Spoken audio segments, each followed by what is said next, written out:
Bonsoir. Merci beaucoup de nous retrouver, comme tous les mardis, à 19 heures, afin de pouvoir échanger en direct, en simplicité, et pouvoir répondre à vos questions et vous faire un petit point sur l'actualité de notre commune. Je souhaitais tout d'abord revenir sur le conseil municipal dernier, afin de pouvoir faire un point en transparence sur les différents votes qui ont pu être réalisés. En résumé, nous avons tout d'abord réalisé une présentation de l'état de la sécurité sur la commune, avant d'adopter le règlement intérieur du conseil municipal, de désigner des représentants du conseil municipal au sein des commissions municipales, de créer la commission communale pour l'accessibilité aux personnes âgées, comme la loi nous y oblige. Et nous aurons l'occasion dans les prochaines semaines de désigner d'ailleurs au sein de cette commission les membres qui représenteront la mairie. Nous avons également acté les modalités d'organisation de la consultation citoyenne sur le projet de déviation de la RD 154, avec d'ailleurs plusieurs élus de la majorité et de l'opposition qui ont profité de cette opportunité pour se prononcer pour la première fois sur le sujet, avant de rentrer sur des sujets plus techniques, et notamment l'autorisation de dépôt d'une déclaration préalable pour les travaux du Petit Colombier, qui font suite au réaménagement et à la réhabilitation du Grand Colombier qui devrait ouvrir dans les prochaines semaines. Nous avons également émis un avis favorable pour la commune sur l'installation de la société Modulo Yvelines à Carrière-sous-Poissy, une usine de biodéchets, mais un avis favorable sous réserve afin de nous assurer que ceci ne soit pas, en l'occurrence, ne porte pas à polluer la commune, notamment sur les odeurs, etc. Nous avons également adopté des avenants au marché des travaux d'aménagement du parc de l'Orangerie, créé 3 nouveaux postes. Un nouveau poste tout d'abord de brigadier de police municipale, un deuxième poste comme convenu dans notre programme d'un ATSEM ou d'une ATSEM, et puis un troisième poste qui était tout aussi essentiel, à savoir un éducateur sportif, puisque notre commune ne comptait jusqu'aujourd'hui plus d'éducateurs sportifs. En l'occurrence, ce conseil municipal était l'occasion, en cette rentrée, de refaire un petit peu un point sur les différents sujets qui font l'actualité de notre commune. Malheureusement, je souhaitais l'admettre, le reconnaître, un dysfonctionnement a perturbé la retransmission. Nous avons reçu et nous publierons prochainement un courrier du prestataire technique qui s'est excusé sur la qualité de la retransmission. Nous souhaitons une transparence totale. Nous sommes les premières victimes de ce défaut technique. Nous espérons que les prochains seront entièrement diffusés, idéalement en live. Nous avons découvert avec le prestataire que les modalités de diffusion étaient compliquées sur le gymnase François Pons, puisque la bande est côté GPSO, à savoir la piscine, mais néanmoins nous ferons le maximum afin de pouvoir retransmettre toujours la totalité de ces décisions, de ces débats, de ces échanges, afin que vous puissiez participer vous-même progressivement au conseil municipal de chez vous. Je souhaiterais également revenir sur quelques derniers événements. Et d'abord, le World Cleanup Day, puisque nous avions ce week-end plus de 130 cleaners qui ont fait le déplacement à Verneuil et d'ailleurs aussi à Vernouillet, avec une participation active des élus de la majorité et d'ailleurs des élus de l'opposition. Nous avons à cette occasion ramassé 7,5 kg de mégots, soit un record absolu. On parle de 36 000 mégots en 2 heures. Une occasion pour vous rappeler 2 choses. D'abord que la propreté est l'affaire de tous. Et par conséquent, que c'est un geste citoyen de respecter notre cadre de vie, notre cadre de vie. Également l'occasion ensemble de faire un point sur la propreté de notre commune, et nous irons renégocier prochainement avec GPSO qui a la compétence propreté à Verneuil-sur-Seine comme sur les 73 communes, afin de pouvoir faire un véritable point sur l'état de la propreté, quartier par quartier, trottoir par trottoir, et d'ailleurs les conseils de quartier qui commenceront, j'espère, dans les semaines prochaines, lorsque l'état sanitaire nous le permettra, sera une opportunité pour travailler ce sujet. Mais pour parler des événements passés, je voudrais également revenir sur les journées européennes du patrimoine, pour souligner combien les visites de samedi et de dimanche ont été un succès avec des créneaux absolument complets. Bien sûr, des créneaux malheureusement limités, puisque nous étions forcés, pour les visites en intérieur en particulier, en extérieur également, de limiter le nombre de participants. Vous pouvez encore jusqu'au 27 septembre venir vous promener dans les rues et découvrir l'exposition de cartes postales historiques expliquées afin de redécouvrir notre ville, votre ville. Et puis ce week-end, c'était également le lancement de la saison culturelle, avec une salle quasi pleine, compte tenu du protocole sanitaire, et un plaisir partagé entre acteurs et spectateurs. Nous avons vraiment eu plaisir, un plaisir immense de vous retrouver pour cette saison, et nous espérons que vous retrouverez progressivement le chemin de nos salles, le chemin de nos infrastructures culturelles, le chemin de notre école de musique, le chemin de notre médiathèque, etc. Et pour terminer sur les différents événements passés, il me tient à cœur ce soir de revenir également sur la journée de la paix qui se tenait hier soir.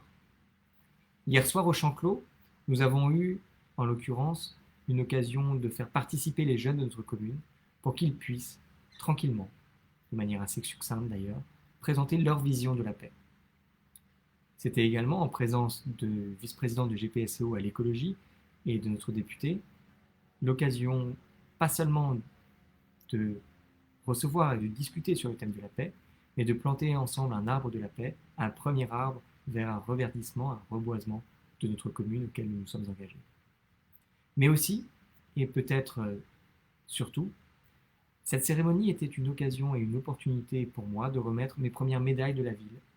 Des médailles bien sûr symboliques, puisque remises à 4 personnalités.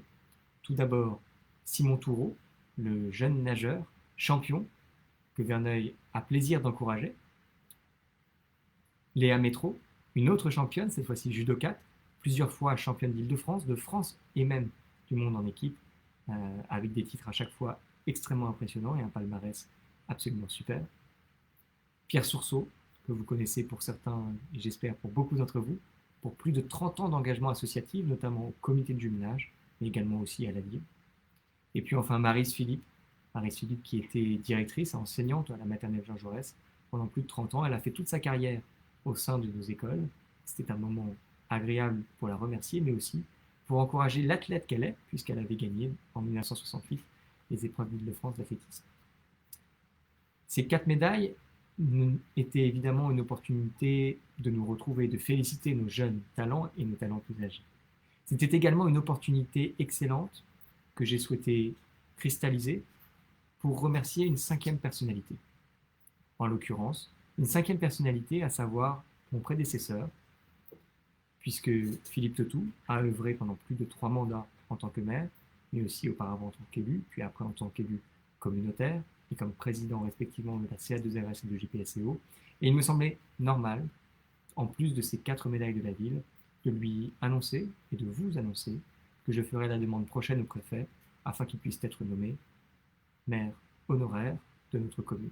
Encore une fois, un symbole, mais également un symbole fort pour pouvoir vous rassurer sur le fait que notre commune sait remercier ceux qui s'engagent pour elle.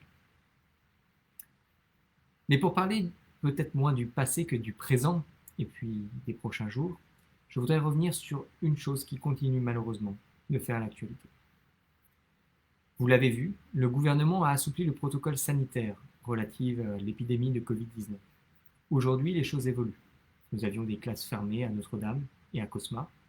Par chance, les choses se sont plutôt bien passées, mais nous savons combien la charge est lourde pour les familles, pour les parents. C'est pour ça qu'il me tenait à cœur de vous préciser ce soir que les choses évoluent et que le gouvernement a souhaité que les cas contacts élèves puissent désormais retourner à l'école lorsqu'ils sont sans symptômes. Pour le coup, les choses seront différentes. Si le cas contact est un adulte en contact d'un autre adulte, les recommandations restent en vigueur le cas échéant, test chez le médecin afin de pouvoir réintégrer le cas échéant si pas de symptômes. L'épidémie continue et dans ce contexte, il nous tient à cœur de continuer à vous protéger. Vous protéger en vous invitant toujours à respecter plus que jamais les gestes barrières et le port du masque. Vous êtes nombreux aujourd'hui à le faire et il nous tient à cœur de vous encourager à continuer, que ce soit aux abords des écoles, au sein des marchés, mais aussi à proximité de l'ensemble des lieux de réunion. Et pour terminer, quelques rendez-vous, des rendez-vous importants avec encore ce vendredi 2 choses. D'abord, la commémoration pour les harkis et les supplétifs qui aura lieu ce vendredi à 11h au monument aux morts en l'occurrence dans l'ancien cimetière. Et puis vendredi soir, à 20h30, au complexe François Pons, le débat public dans le cadre de la consultation sur le contournement de la RD 154. Une opportunité pour nous de vous présenter 3 choses. D'abord, que le débat est possible. Ensuite, de vous présenter vraiment l'application qui vous permettra de voter si vous souhaitez procéder ainsi par voie électronique pour participer à cette consultation. Enfin, l'opportunité d'échanger avec les associations, d'échanger avec les maires, d'échanger avec vos élus, et que chacun puisse dialoguer ensemble. Oui, le débat est possible, mais il peut même être enrichissant. J'ai reçu plusieurs dizaines d'emails suite au boitage qui a été réalisé la semaine passée. Et vous avez été nombreux à nous faire le même retour. À lire les arguments, les choses sont toujours plus complexes qu'elles ne paraissent. Oui, ce qui est simple n'est jamais que simplifié, et un vrai débat est possible parce que le sujet est complexe. Je souhaiterais terminer en vous rappelant une autre date évidemment essentielle, à savoir ce samedi, puisque ce samedi nous aurons le don du sang au restaurant scolaire Jean Jaurès de 10h30 à 16h. Et il me tient à cœur évidemment de vous encourager à vous y rendre, puisque évidemment plus que jamais les dons du sang sont nécessaires, et notre commune d'ailleurs est fière d'être parmi les plus engagés de France sur le sujet.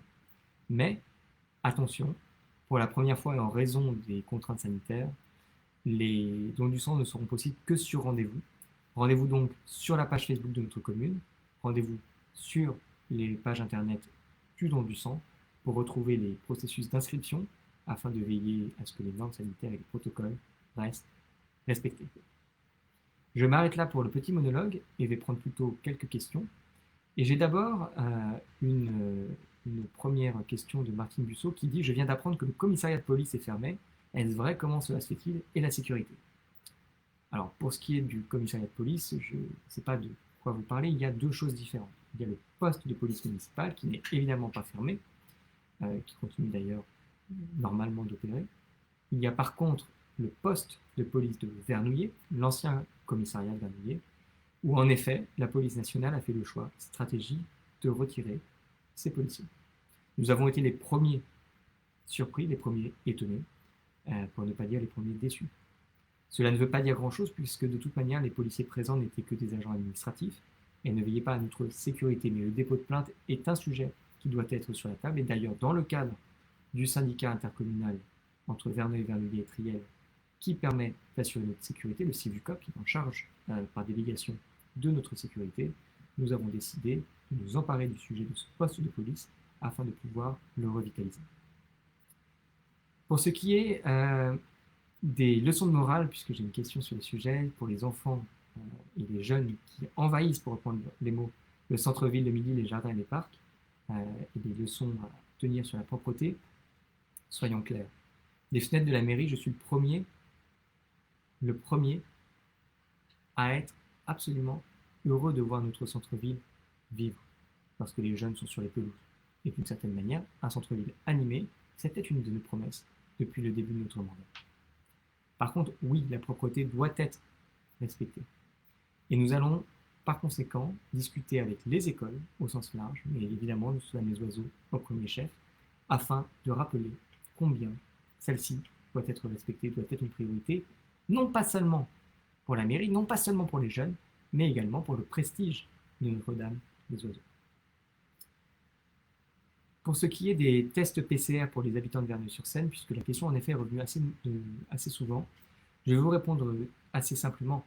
Nous avons fait la demande au nom de la mairie auprès de la région, plus précisément auprès de l'ARS, qui a retransmis, que ce soit en direct, mais également sur la Croix-Rouge, etc.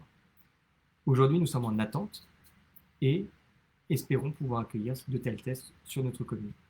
Les laboratoires ont été mis à disposition par l'ARS à proximité, notamment à Vernouillet, à la frontière avec notre commune.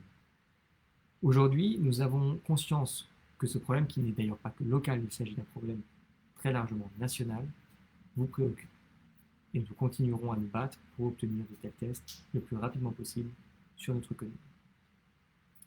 Je vais prendre des dernières petites questions, en sachant, comme à chaque fois, nous aurons durant les prochaines minutes l'occasion de continuer d'échanger, cette fois-ci par écrit, puisque nous restons connectés avec mes adjoints et mes élus pendant encore 30 minutes après la retransmission, afin de pouvoir répondre à vos questions par écrit. La dernière question que je vais donc prendre est respective aux impôts et qu'il est prévu de les alléger.